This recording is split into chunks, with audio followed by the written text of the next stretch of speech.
I've tried countless times to put into words the adventures we go on and the situations we get into, and I just can't seem to do it. So we're going to show you.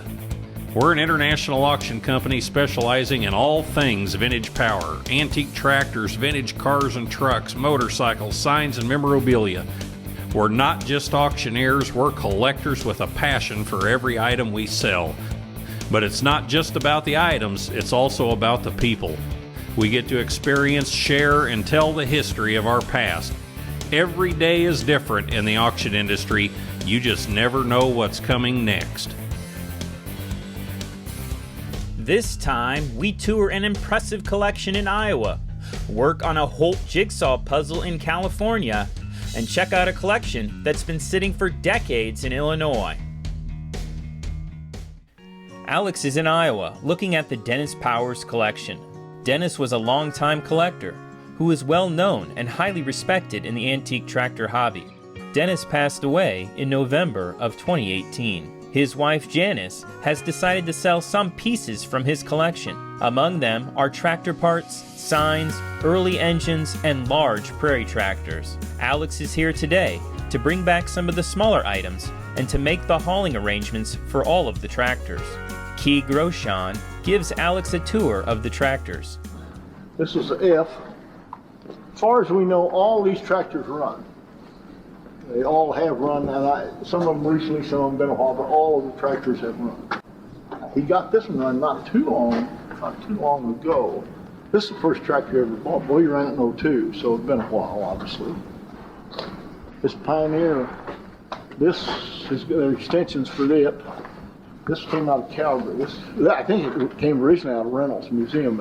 Ron Carey owned that in Calgary. That's where Dennis got that one. It's a pretty nice one. He had another Pioneer, but it wasn't near as nice as this one. There's another gas engine here. This will go first. The water tank over there, that's the Reeves water tank. This is, of course, the Big Four. Early one.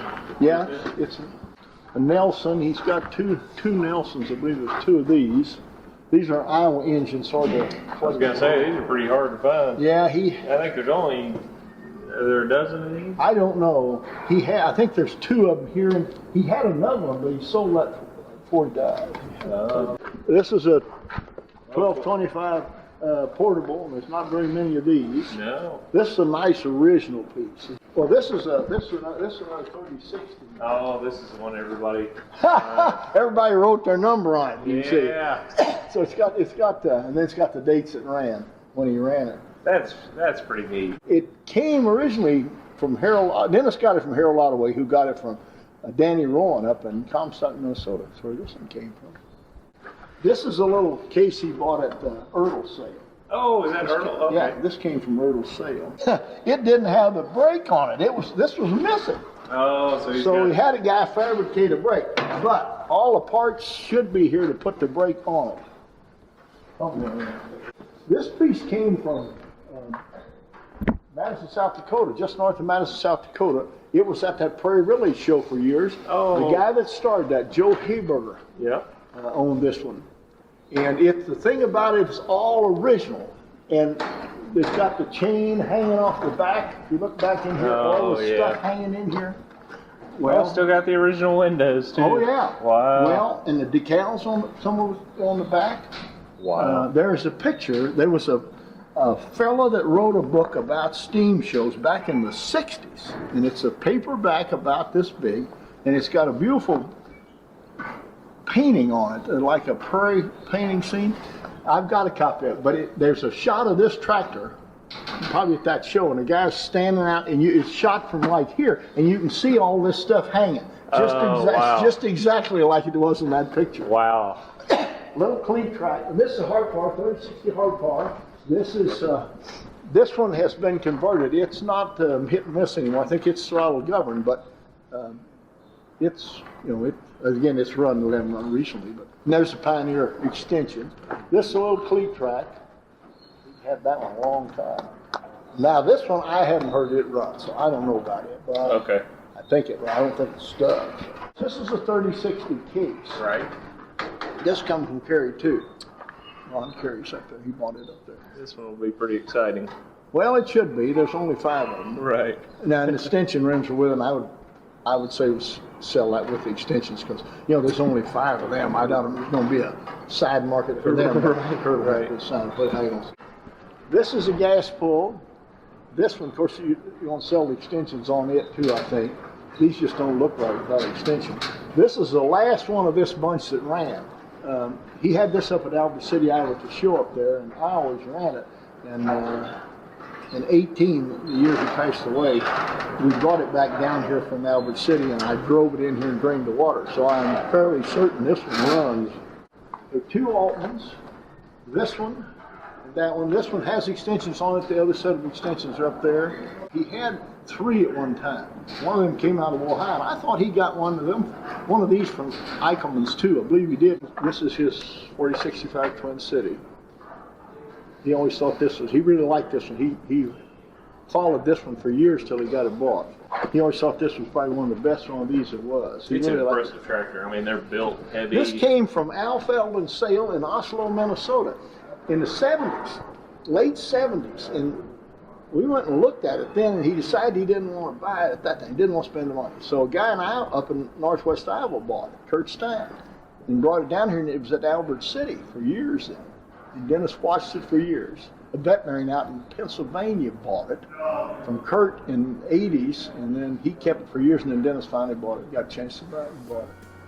Dennis spent decades putting together this unique collection of antique tractors. In just a few short months, new owners will add these pieces to their collections. For more information about the Dennis Powers collection, visit AumannVintagePower.com.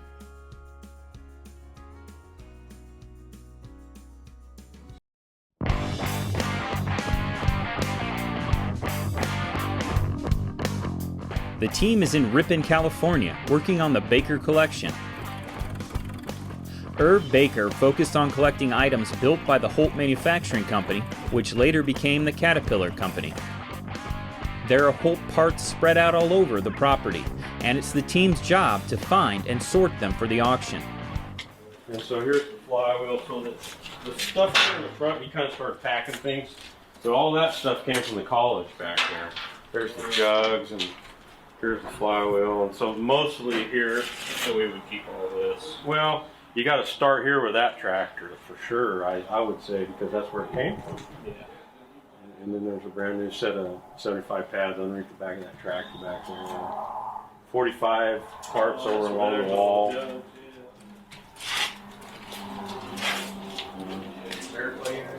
Holt 60 jugs.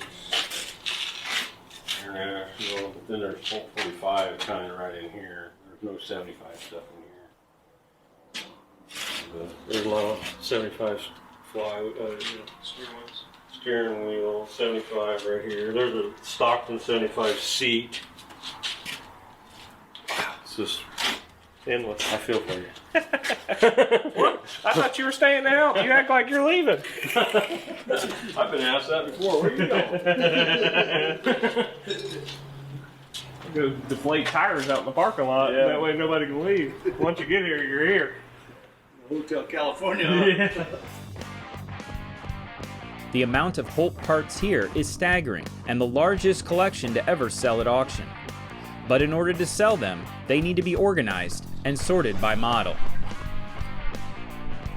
I'm just going through and marking what we know and can identify so we can start completing some of the projects that we've got out. We've got actually 4 different chassis that we've got to bring all the parts and bring them together so we can make kits. That way we can kind of make them where we can sell them as kits, and the next owner can put them together and start building their own 75. It's kind of like a kid's puzzle for grown-ups.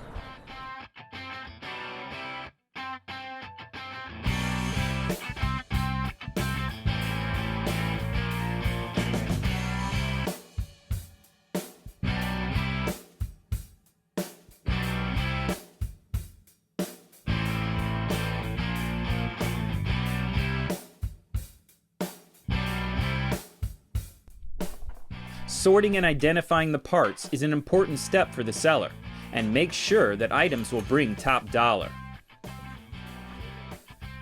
The Aumann team uses not just their knowledge, but their close network of collectors who specialize in items like these.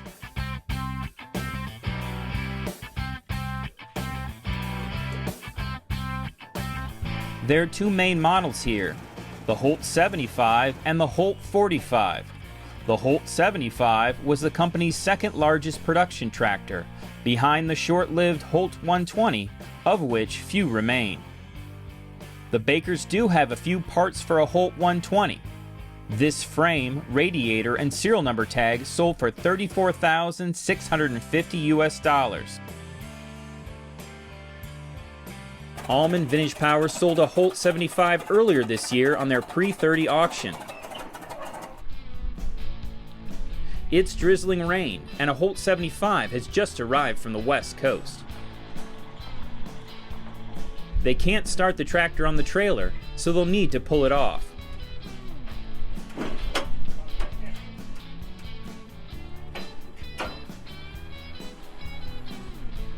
Yeah, you better just stand on it.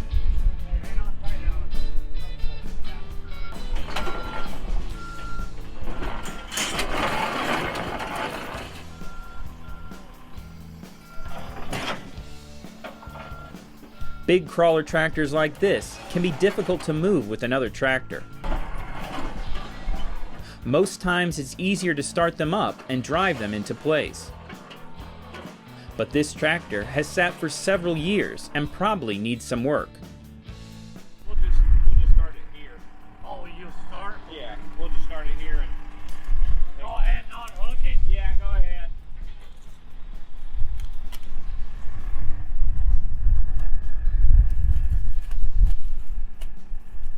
Exciting stuff. I know.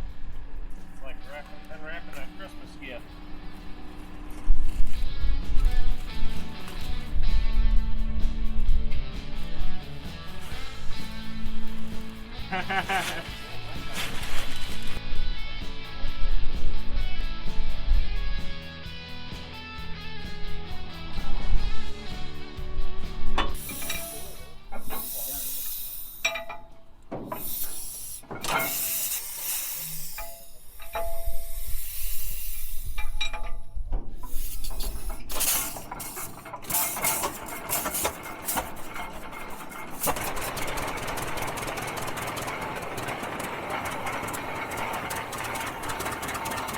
The engine still needs to be tuned up a bit, but they want to get it out of the drizzling rain and into the dry of the shed before continuing.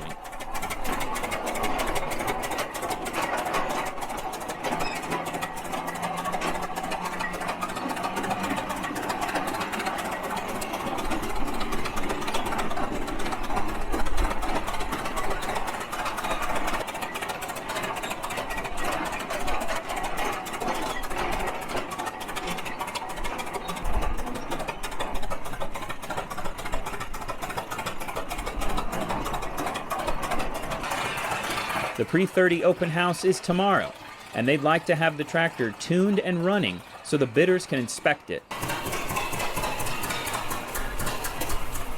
Even if they don't get the engine running, it allows them to inspect the engine and tell potential buyers what condition it's in before they bid. The Aumann team works hard to make sure they are as transparent as possible, so buyers know exactly what they're bidding on. But it's still up to the buyer to inspect before they bid. Items are sold as is, where is, and all sales are final.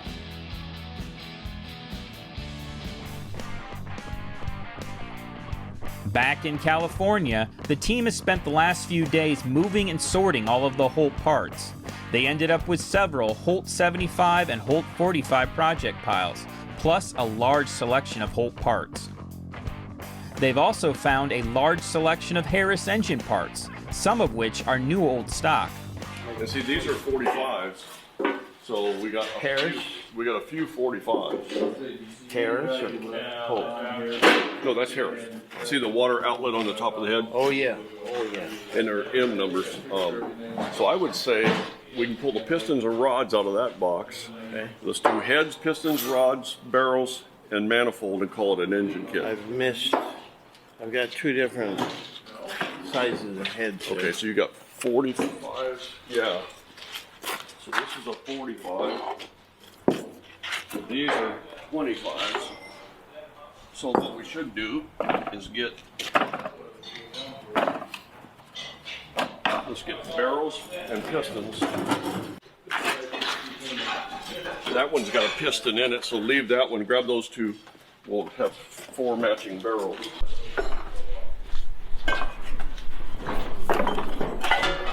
Oh, pistons. We should get 4 pistons. Can you carry? Yep. I'll grab 4 rods.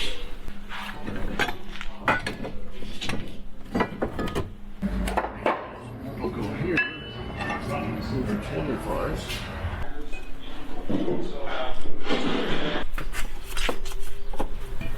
That right on that engine.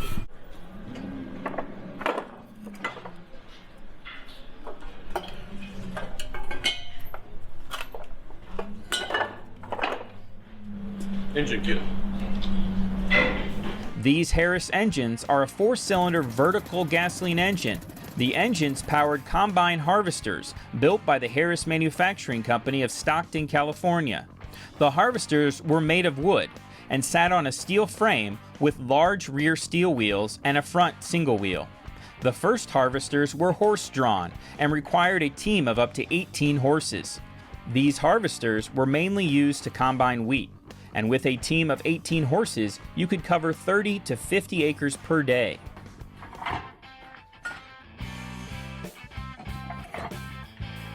There's still more sorting to do and plenty of other items to move.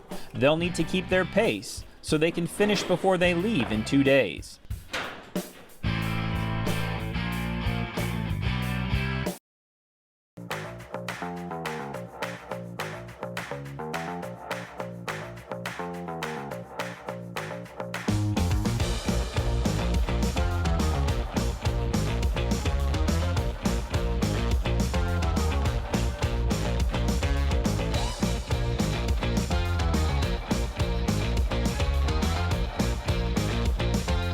Roger and his team are in Clinton, Illinois, meeting with Kevin McMath.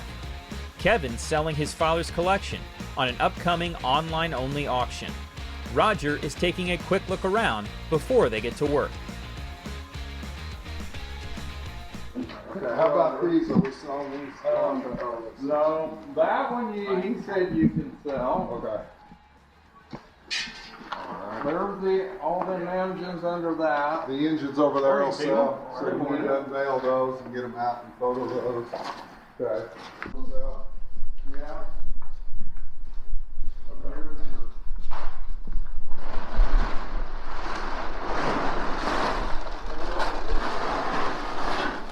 It's all going into the That was these good ones. all right. This was his daily user, huh? Yeah. All right. The rest of them, I Which doubt these it. are all, these two are runnable. Yeah. The rest of them are just basically parts Yeah. tractors or restoration projects. Yeah. There Okay. you go. Mostly cases. Yeah, an F20, F12. I think most of these were drove in here, but you ain't driving them out. They've been sitting a while now. Yeah. Okay. You want all these out It'd today? be the best. I mean, So- you had a photo of them, that'd probably be the best. And just go ahead and line them up because we're gonna have to get them out of here anyway. So, So we're tractor chain bucket. Yep, we can start moving them out, lining them up. If you guys want to start working on getting these out, I got a crew here, they can do that. okay. Get them up, just line them up out there. Put the two best ones first, and work on the projects and restoration Go tractors. around. Yep. So anything in here you want to sell, just drag it out there, and if you need, I've got Mike and myself, and And give us enough space to take pictures. So Yeah, we need in to walk between. around. Yeah. yeah, good idea, 5, Shannon. 10 foot between them. Yeah. Yep. We'll get them lined out here and we'll go get stuff down or. Yep, that'd be a perfect plan. And if you could have that done by noon, Kevin, that'd work. You better call some help then.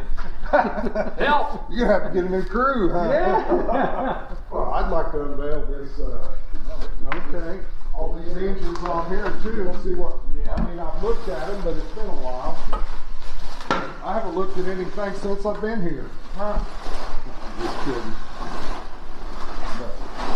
The trailer goes too. Okay, the trailer. I assume you're gonna sell it all separate. Oh yeah, yeah, definitely.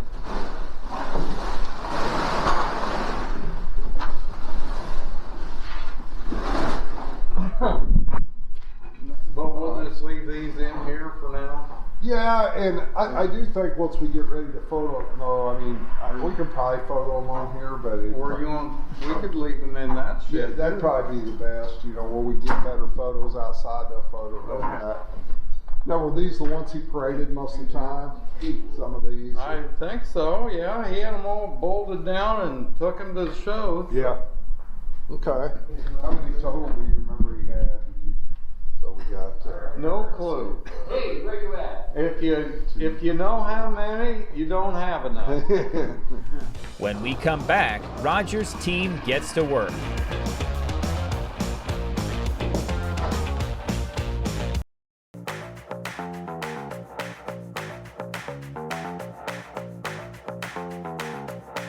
Back in Illinois, Kevin and his team are hard at work.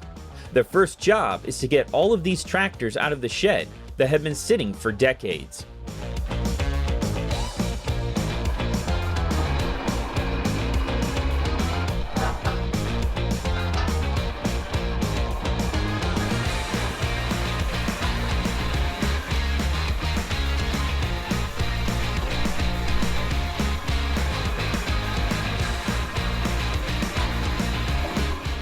Everything moves smoothly until the door won't open.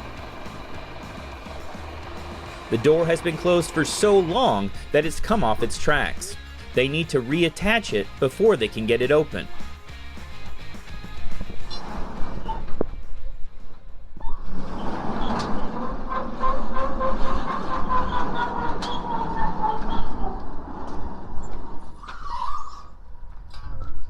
That's what I was probably. It's open. The inside.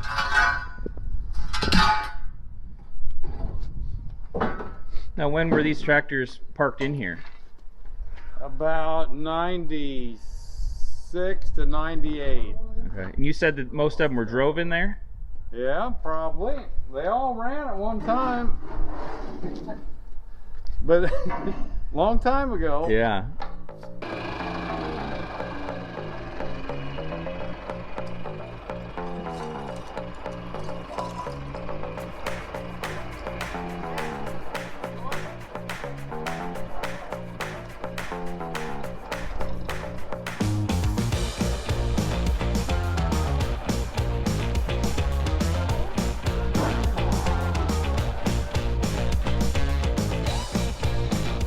With the door open, the guys make quick progress, and it's not long before everything is out of the shed.